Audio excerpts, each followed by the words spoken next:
All right, welcome back to another video. Today we are going to get started talking about how you should never in your life pay for grad school, okay? Never in your life, never, ever pay for grad school, okay? So, at each college and university that you apply to, they have what we call grad assistantships, apprentices, those types of things, or you can just find a job outside of a college that has tuition remission. So let's first talk about the differences of what I just said. So grad assistantships are there for individuals who have applied to the school in which they are trying to go to and would like to have their master's degree paid for, okay? However, in a position like this, yes, you will absolutely get your degree paid for. However, when it comes to any additional money, there is none. It is specifically set up for you to get it for free. So I always suggest individuals who don't yet have a life outside of college, individuals who have just graduated college, need to go for the grad assistantships. Yes, you can absolutely do it if you have been out of school for a while, but it just may, when you're out there already and you're used to getting paid for things and then you decide to go back and you're not getting paid for things, it will affect your financials. Now, for myself, when I was in grad school, I did an assistantship. However, I still had a full-time job. I would literally go from my full-time job to my grad assistantship, and once the job was done, I went exactly there, and I would, work in a specific office from 5 to 9 at night, or just I would switch up my time if I would work on the weekends, those types of things. Now, there are other opportunities that allow you, or I should say opportunities when it comes to jobs. A full-time job, they do have opportunities to get tuition remission. Like my job working on a campus, like previous jobs that I've had working outside of a university, it has tuition remission that they pay up to a certain point, if not all. So it just all depends on how many classes that you are interested in taking, but I would always suggest for it to be free, non-denied, okay? When I went to school, in my grad assistantship, the only thing, let me just tell you, I did the entire master's degree and I did it in 2 years. The only thing that I paid for,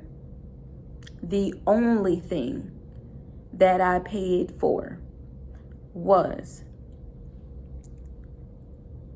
every semester, the $50 to enroll. So my entire master's degree cost $200 altogether. That is crazy. And it's doable. And you are able to do it as well.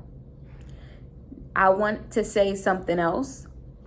When you apply for a grad assistantship, you don't have to work at the school.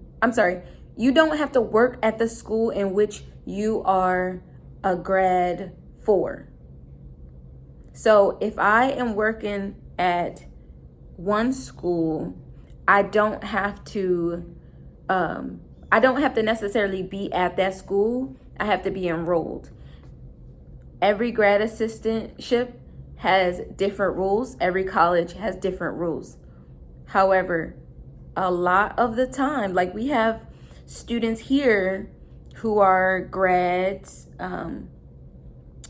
who, work here part-time, but they go to grad school somewhere else, so I would just definitely say to make sure that you know the rules at all times.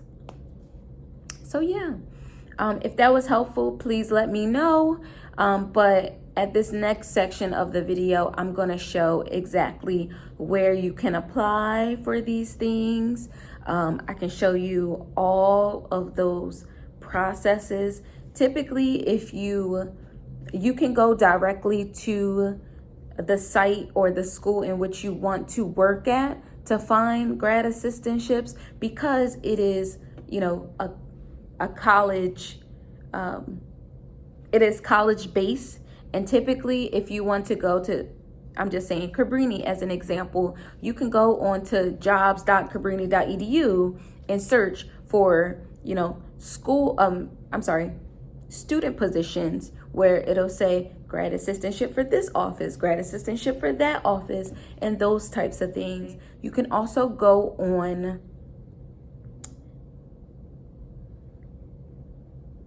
higheredjobs.com, and they also have grad assistantships. You just have to search it by whatever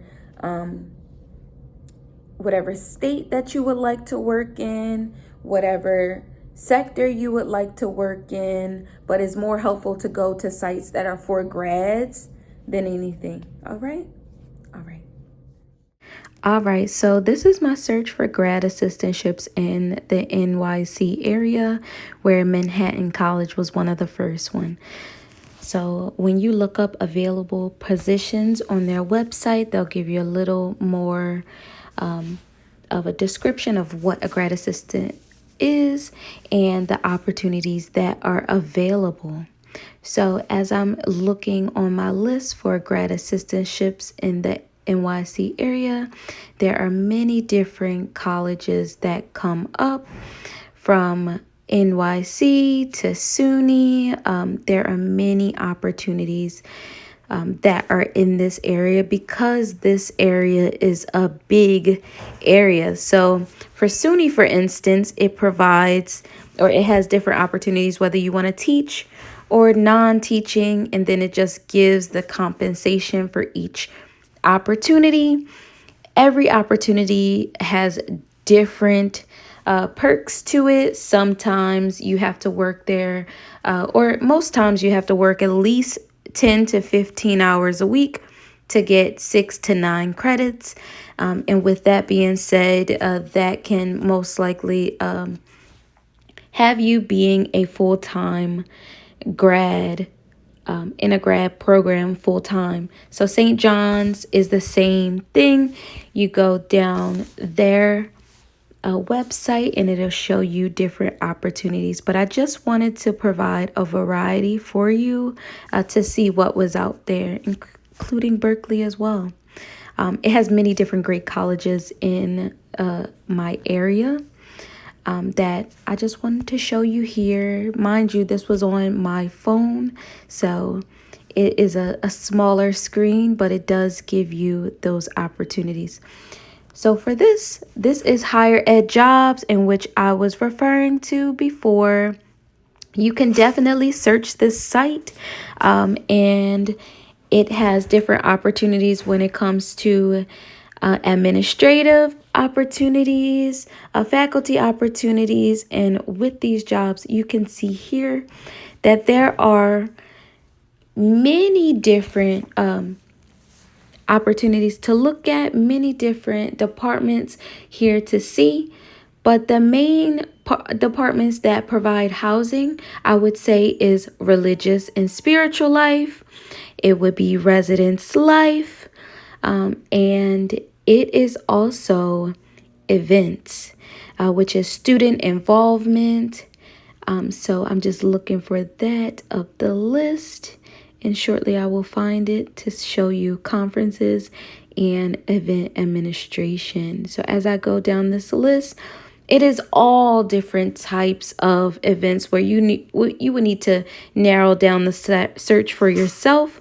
However, there are so many opportunities that you can search on your own, or you can just search jobs that provide housing. Since we're talking about living rent-free in NYC, you can search that says jobs that provide housing, and search down the list, in which it will show you exactly how to find a job that is like mine. Obviously, it's not a dishwasher. You know, some will not apply at all, but a property manager, you know, a resident director, area coordinator, you know, a grad assistant, working in student engagement, student involvement, being assistant director somewhere in Res Life, in student involvement can also give you those opportunities.